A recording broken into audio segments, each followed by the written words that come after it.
आज देखा +3 fast semester political science ऑनर्सर आधुनिकतावाद। नारीवाद पर आधुनिकतावाद जानिबा निहाती दरकार। कारण उत्तर आधुनिकतावाद तुम जानीपारनी जदि न जानथिबो आधुनिकतावाद। देखिबा चलो आधुनिकतावाद एक राजनैतिक तथा सामाजिक तत्व भाव सप्तदश शताब्दीर विकास लाभ करितला। यह शताब्दी रे विज्ञान और विज्ञानतर विकास सहित शिल्पर प्रसार ही मुख्यतः आधुनिकतावादर सृष्टि और विकासर पथ को सुगम करितला। मनुष्यर सामाजिक जीवन रे समस्त क्षेत्र को अध्ययन करिबा, वर्णना करिबा और आवश्यक परिवर्तन बा संस्कार करिया पई विज्ञान और विज्ञानतर प्रयोग जोगु आधुनिकतावादर अभ्युदय होइतला। आधुनिकतावाद प्राकृतिक विज्ञान और सामाजिक विज्ञान क्षेत्र में वैज्ञानिक पद्धतिर प्रयोग कला। सप्तदश शताब्दीर षोडठारु विंश शताब्दीर द्वितीयार्धर पर्यंत आधुनिकतावाद तार प्रभाव विस्तार करिथिला। थॉमस हॉब्स ठारू आरंभ करी कार्ल मार्क्स पर्यंत समस्त राजनैतिक दार्शनिक मानक चिंता और चेतनार जुक्ति और विज्ञानर प्रयोग द्वारा आधुनिकतावाद परिप्रकाश होइतला।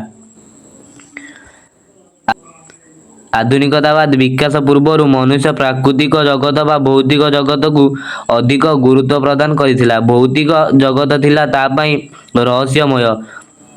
भौतिक जगत को अनुध्यान करी तार रहस्य को खोजी पाइबा मनुष्य पई दुस्साध थिला।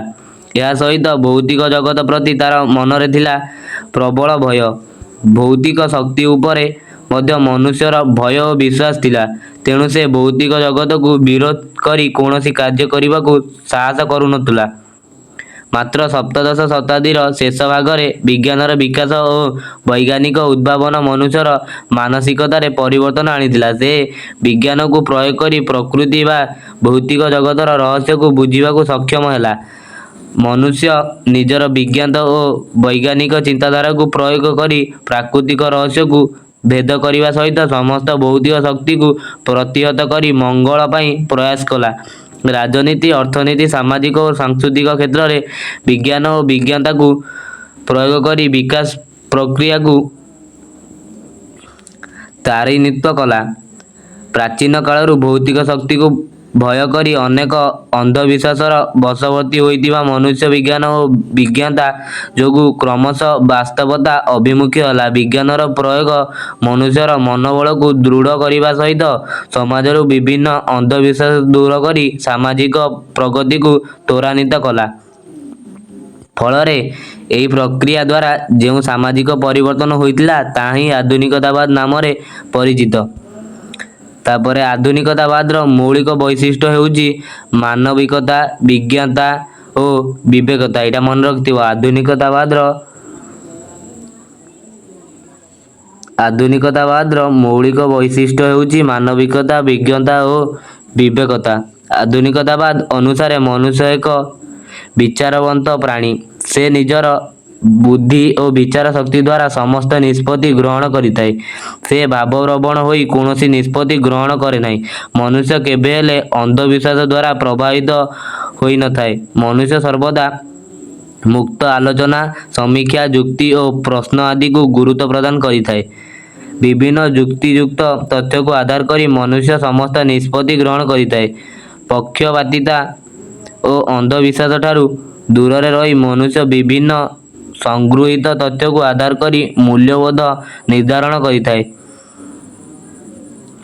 जदिओ मनुष्य मध्य धर्म और जाति को नहीं विविधता रही तथापि यही संकीर्णता तार निष्पत्ति ग्रहण प्रक्रिया को प्रभावित करिपारे नाही। आधुनिकतावाद सर्वदा प्रत्यक्षित आद्य अनुमान सिद्ध नुहे।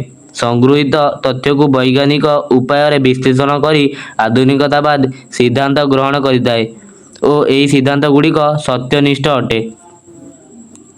बाउमैन मतरे आधुनिकतावादर तीनोटी मौलिक वैशिष्ट्य है सार्वजनीनता, शृंखलाबद्धता और जुक्तिसिद्धता। यहाँ मन रखियो। बाउमैन मौलिक वैशिष्ट्य है आधुनिकतावादर सार्वजनीनता, शृंखलाबद्धता, जुक्तिसिद्धता। सेहीपरि आधुनिकतार मौलिक नीति हेउची व्यक्तिर कार्य को राष्ट्र मध्य शृंखलित और सुव्यवस्था करने कारण शृंखला बिना जीवन निरर्थक। ତେଣୁ ସାମାଜିକ ବ୍ୟବସ୍ଥାରେ ବ୍ୟକ୍ତିମାନଙ୍କୁ ସମଜାତୀୟ କରିବା ପାଇଁ ରାଷ୍ଟ୍ର ପ୍ରୟାସ କରିଥାଏ, ଯେଉଁଠାରେ ପ୍ରତ୍ୟେକ ବ୍ୟକ୍ତିର ସମାନ ଚିନ୍ତାଧାରା, ବିଶ୍ୱାସ ଓ ମୂଲ୍ୟବୋଧ ରହିବ। ପ୍ରତ୍ୟେକ ବ୍ୟକ୍ତିର ଜୀବନଶୈଳୀ, ଚାଲିଚଳଣି ଓ ଢଙ୍ଗରଙ୍ଗ ସମାନ ପ୍ରକାର ହେବା ଆବଶ୍ୟକ। ଏହାର କୌଣସି ପ୍ରକାର ବ୍ୟତିକ୍ରମ ଆଦୌ ଗ୍ରହଣୀୟ ନୁହେଁ। ତାପରେ ଦେଖିବା, ଥୋମାସ ହବନ୍ସଙ୍କଠାରୁ ଆରମ୍ଭ କରି କାର୍ଲ ମାର୍କ୍ସଙ୍କ ପର୍ଯ୍ୟନ୍ତ ସମସ୍ତ ରାଜନୈତିକ ଦାର୍ଶନିକ ଆଧୁନିକତାବାଦକୁ ଗ୍ରହଣ କରି ସେମାନଙ୍କ ରାଜନୀତି ତତ୍ତ୍ୱକୁ ବିଜ୍ଞାନସମ୍ମତ ଯୁକ୍ତିସଙ୍ଗତ କରିଛନ୍ତି। ପ୍ରତ୍ୟେକ ଦାର୍ଶନିକ ନିଜସ୍ୱ ବୈଜ୍ଞାନିକ ତତ୍ତ୍ୱ ଓ ନୀତିର ପ୍ରୟୋଗ କରି ସାମାଜିକ, ରାଜନୈତିକ ଓ ଅର୍ଥନୈତିକ ପରିବର୍ତ୍ତନ ସଂସ୍କାର ପାଇଁ ପ୍ରୟାସ କରିଛନ୍ତି। ସମ୍ପ୍ରତି ବିଜ୍ଞାନ, ବିଜ୍ଞତା, ବିଚାରବନ୍ତ ଓ ଶିଳ୍ପାୟନ ଯୁଗରେ କେତେକ ଦାର୍ଶନିକ ଉଦାରବାଦକୁ ବିକାଶର ଆଦର୍ଶ ମାଧ୍ୟମ ରୂପେ ଗ୍ରହଣ କରିଥିବା ବେଳେ କାର୍ଲ ମାର୍କ୍ସଙ୍କ ପରି ଅନ୍ୟ କେତେକ ଦାର୍ଶନିକ ସମାଜବାଦ ଓ ସାମ୍ୟବାଦକୁ ବିକାଶ, ଅର୍ଥନୈତିକ ତଥା ସାମାଜିକ ତତ୍ତ୍ୱ ପ୍ରଦାନ ଗ୍ରହଣ କରିଛନ୍ତି। ଉଦାରବାଦ ଓ ସମାଜବାଦ ପରି ଦୁଇ ରାଜନୀତି ତତ୍ତ୍ୱ ପ୍ରାୟ 2 ଶତାବ୍ଦୀ ଧରି ସମସ୍ତ ସାମାଜିକ, ଅର୍ଥନୈତିକ ଓ ରାଜନୈତିକ ସଂସ୍କାର ଓ ପ୍ରଗତିରେ ମାଧ୍ୟମ ଭାବେ ସାର୍ବଜନୀନ ସ୍ୱୀକୃତି ଲାଭ କରିଛନ୍ତି। ଯୁକ୍ତରାଷ୍ଟ୍ର, ଆମେରିକା ସମେତ ଅନେକ ପୁଞ୍ଜିବାଦୀ ରାଷ୍ଟ୍ର ଉଦାରବାଦକୁ ଗ୍ରହଣ କରିଥିବା ବେଳେ ସୋଭିଏତ ରାଷ୍ଟ୍ରସଂଘ, ପୂର୍ବାୟୁରୋପୀୟ ରାଷ୍ଟ୍ରମାନ, ଚୀନ, କ୍ୟୁବା, ଭିଏତନାମ ଓ ଉତ୍ତର କୋରିଆ ସାମ୍ୟବାଦ ଓ ମାର୍କ୍ସବାଦକୁ ବିକାଶର ମାଧ୍ୟମ ଭାବେ ଗ୍ରହଣ କରିଥିଲେ। ସେହିପରି ବିଂଶ ଶତାବ୍ଦୀର ଦ୍ୱିତୀୟାର୍ଦ୍ଧରେ ସ୍ୱାଧୀନତା ହାସଲ କରିଥିବା ତୃତୀୟ ବିଶ୍ୱର ରାଷ୍ଟ୍ରମାନଙ୍କ ପାଇଁ ଗଣତାନ୍ତ୍ରିକ ସମାଜବାଦ ଓ ଉଦାରବାଦୀ ଜନମଙ୍ଗଳ ସମାଜବାଦ ଜନପ୍ରିୟ ରାଜନୀତି ତତ୍ତ୍ୱ ଭାବେ ପରିଚିତି ଲାଭ କରିଛି। ବିଂଶ ଶତାବ୍ଦୀର ଶେଷ ଭାଗକୁ ଆଧୁନିକତାବାଦ ଓ ଉତ୍ତର ଆଧୁନିକତାବାଦକୁ ରୂପାନ୍ତରିତ ହେଉଛି। ସୁତରାଂ ଆଧୁନିକତାବାଦ ହେଉଛି ଜାଗୃତି ଯୁଗର ସନ୍ତାନ। এই পিডিএফটা টেলিଗ୍ରାମ ଗ୍ରୁପରେ ମିଳିଯିବ। ଯଦି ଭିଡ଼ିଓ ଭଲ ଲାଗିଲା ଲାଇକ୍ ଆଣ୍ଡ ସବସ୍କ୍ରାଇବ୍ କରନ୍ତୁ।